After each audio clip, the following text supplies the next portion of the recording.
So as we begin the practice,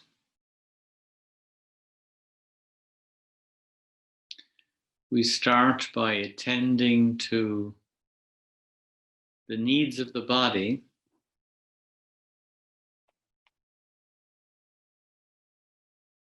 so that the body can support the mind.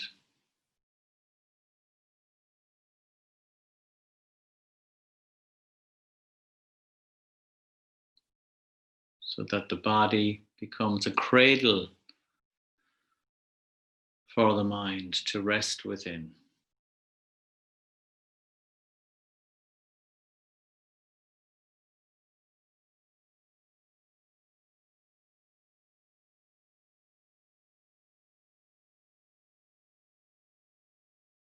As many of you know, my name is Dominic. I'm one of the teachers that are involved in these drop-ins with the Mindfulness Teachers Association.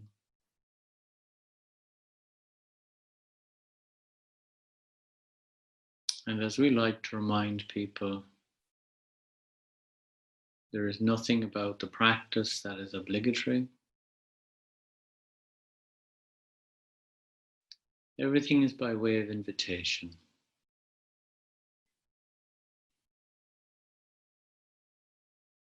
This is not in any sense a mindfulness boot camp.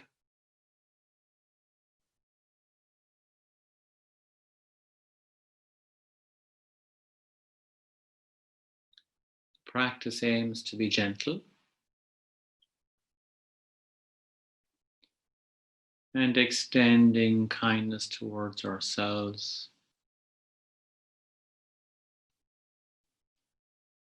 and all we come into contact with. So doing whatever you need to support yourself and stopping the practice if it feels too intense.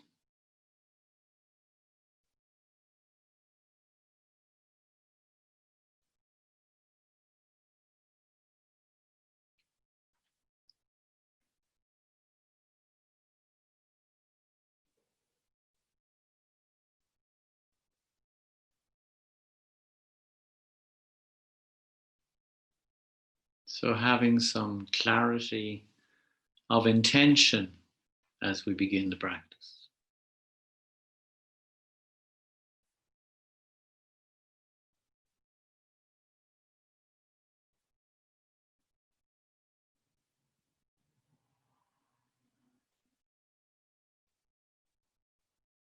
One basic intention is to be simply present.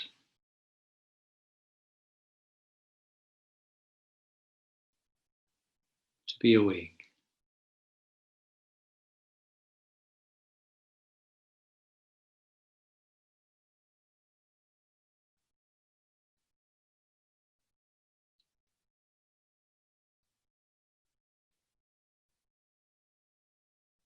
Exploring a little bit deeper,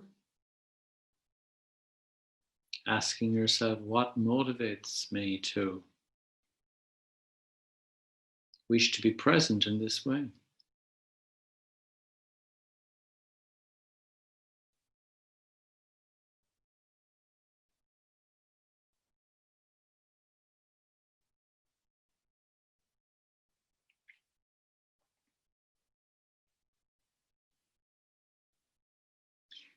And it doesn't really matter if you aren't entirely clear about that.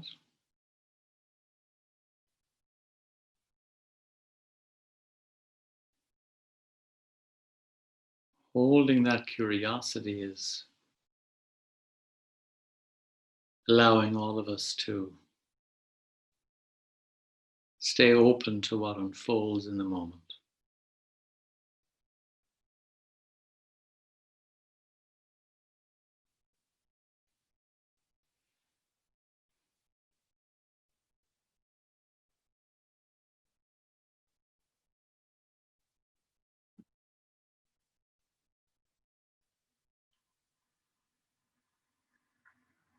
And doing whatever you need now to allow you to stay present, whether it is closing the eyes bringing the focus inwards. That's just one approach.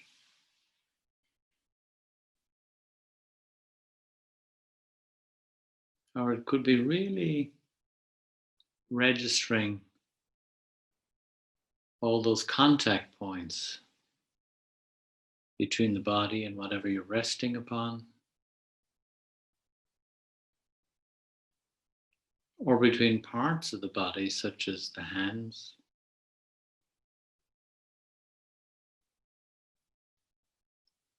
the lips,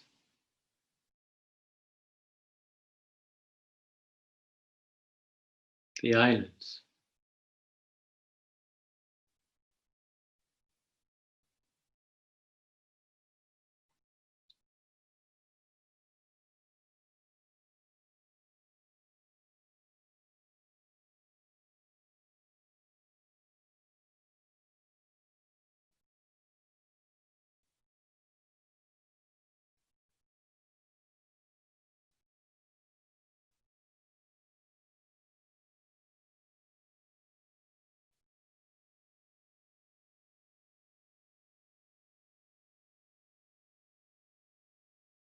And all of this kind of intentional presence requires a little bit of effort,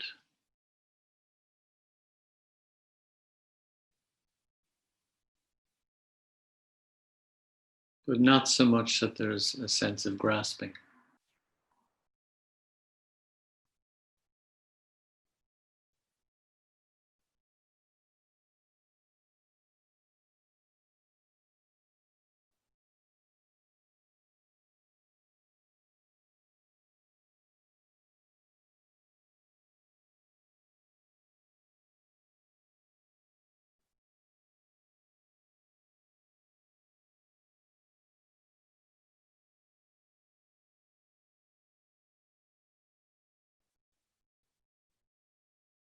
So our main way of keeping the attention steady is to just accompany the breath on its journey inwards and its return outwards.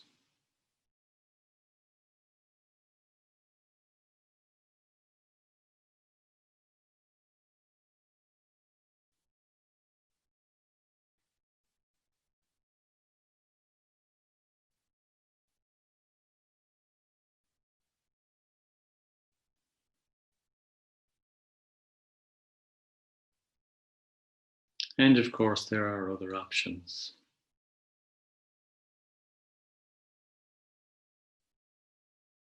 such as really checking in with sensations in the body,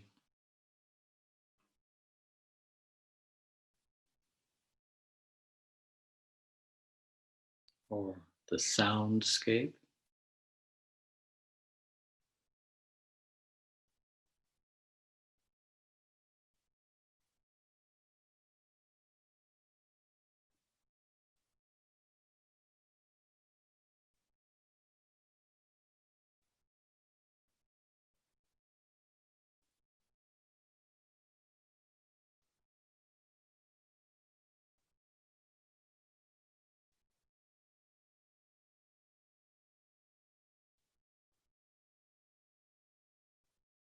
And keeping the body still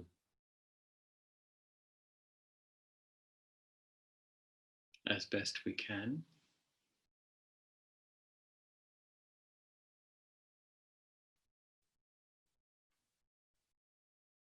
makes it easier for us to encounter that quality in the mind.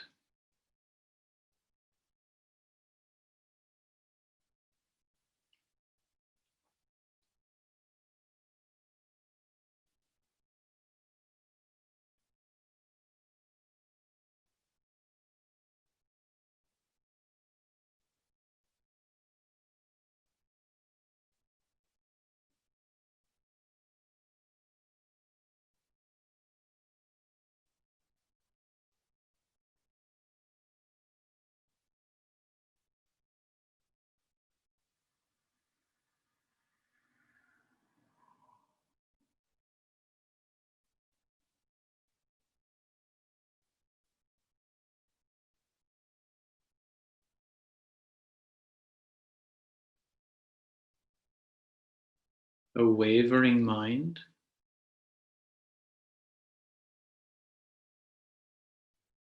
an unsteadiness of mind,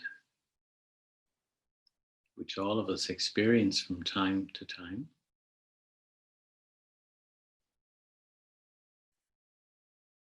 can be greatly helped by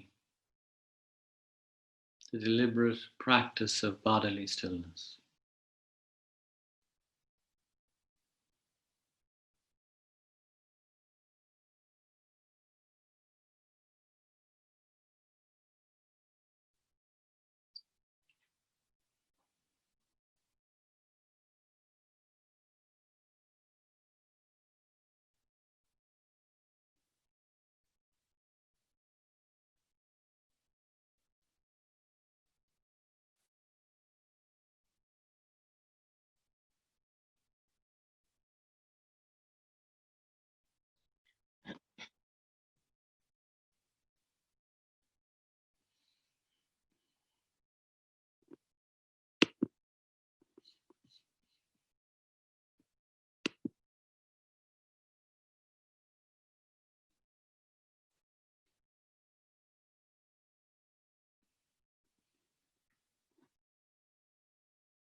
And we can fine tune the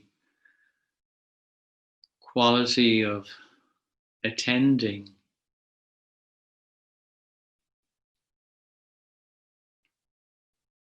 by noticing what's happening with the facial muscles.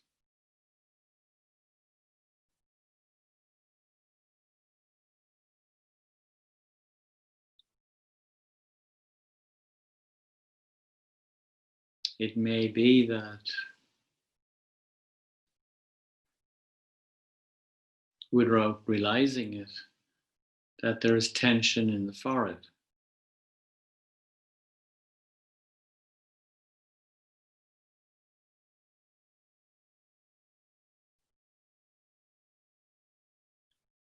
Or perhaps a little bit too much intensity in the muscles around the eyes.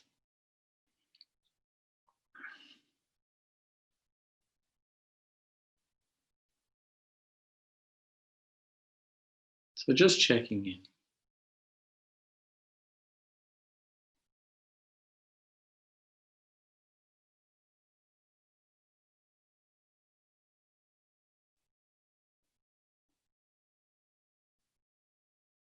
Or we may be so steady of purpose that we're just holding the jaw a little bit too tightly.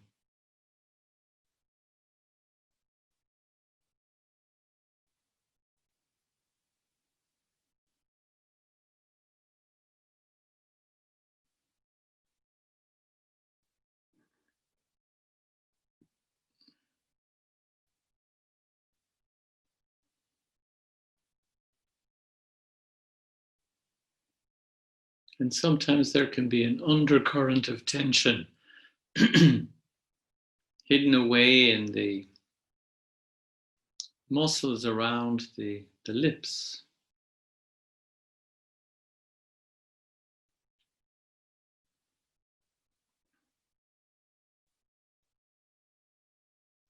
And the way of easing this in a very natural way is to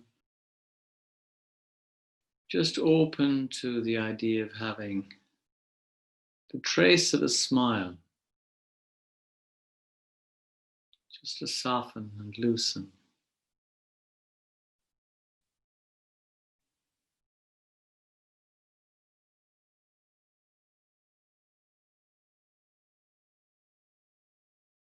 A way of saying, I'm okay with this.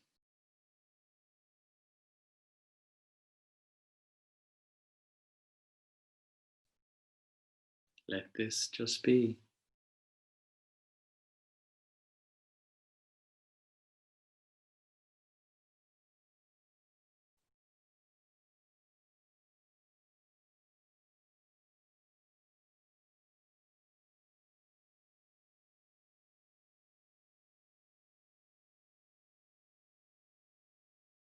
This is where we offer some leadership to the mind.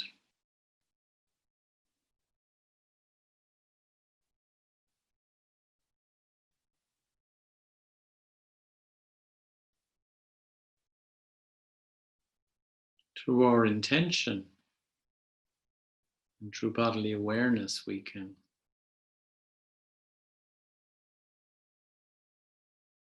encourage the mind to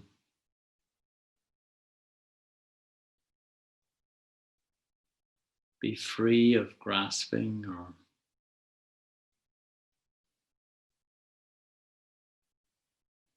fighting with experience.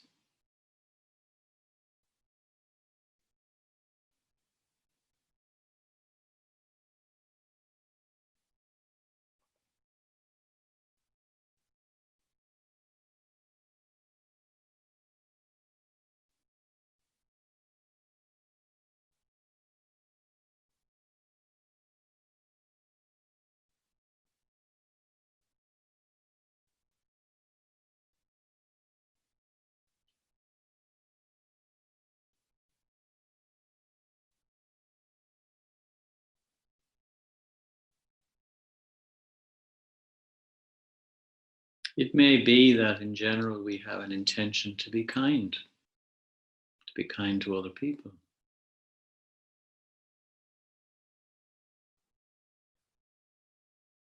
And then we find as soon as we come into contact with certain people,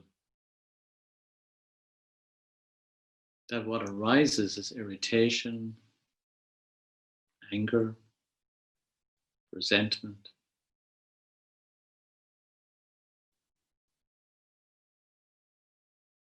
And our good intentions go out the window.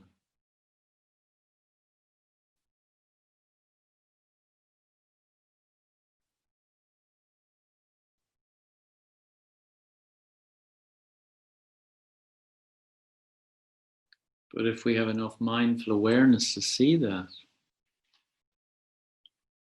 we can repeatedly recommit to the intention to be kind.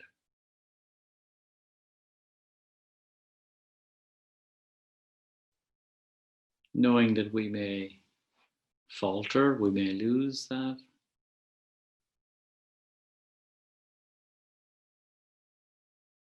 And it's much like the practice of focusing on the breath. So we focus on the breath, and very quickly we wander away from awareness of the breath.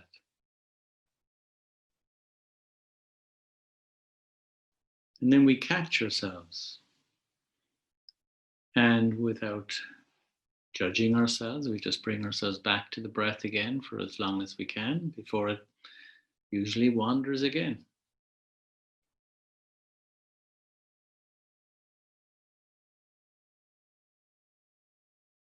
Similarly, in relationship, particularly with people we may find a little bit challenging, or we have a history with them where we have well-worn paths of negativity and reactivity.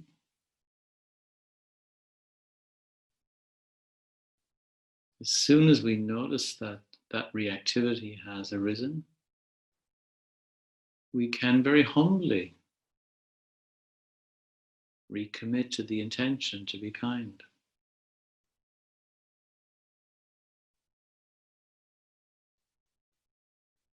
And we probably have to do that over and over as a practice.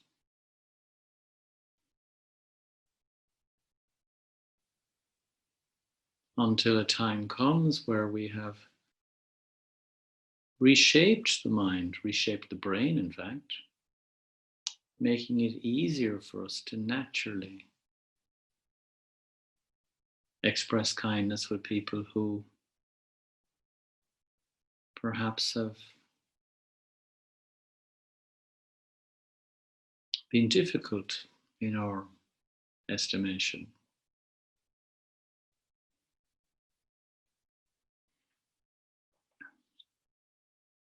Of course, maybe they were never difficult. Maybe it was ourselves. Who knows?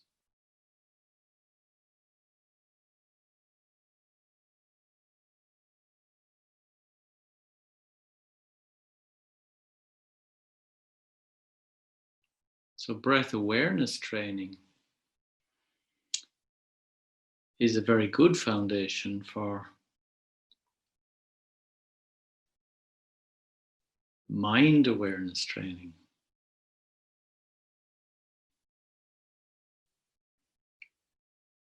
I walk into relationship,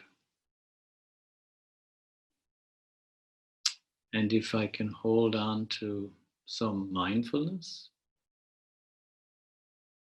I catch myself in reactivity perhaps. It may just be in the mind, it may not be in the behavior.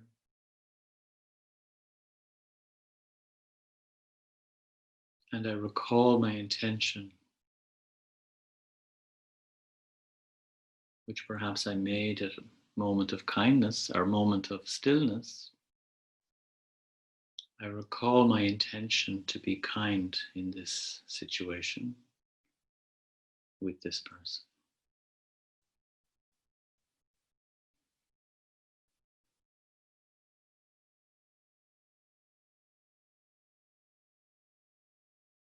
And so I changed the story from the story being, oh, the difficult person that I have to deal with, to work with, to live with,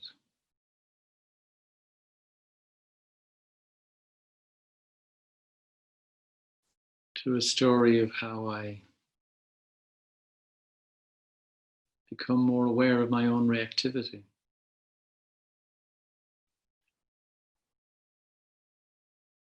Story of how I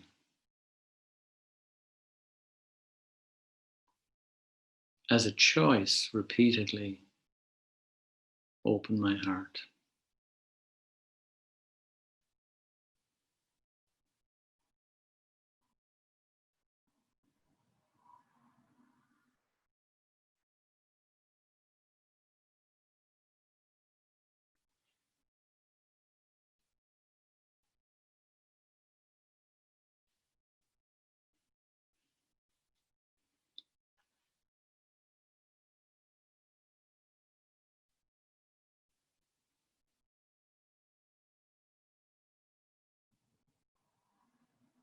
I'd like to finish this evening with a few words from John Kabat-Zinn, the man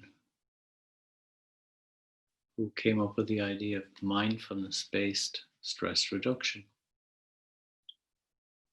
And he says, the last frontier for us is not the oceans, nor outer space, as interesting and enticing as they may be. The last and most important and most urgent frontier is the human mind. It is knowing ourselves, and most importantly, from the inside. The last frontier is our own consciousness.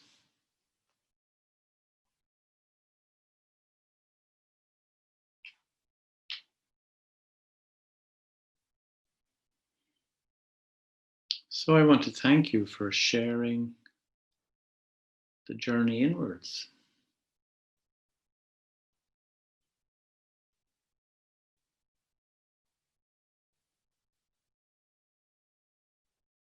I hope you all had your seatbelts on.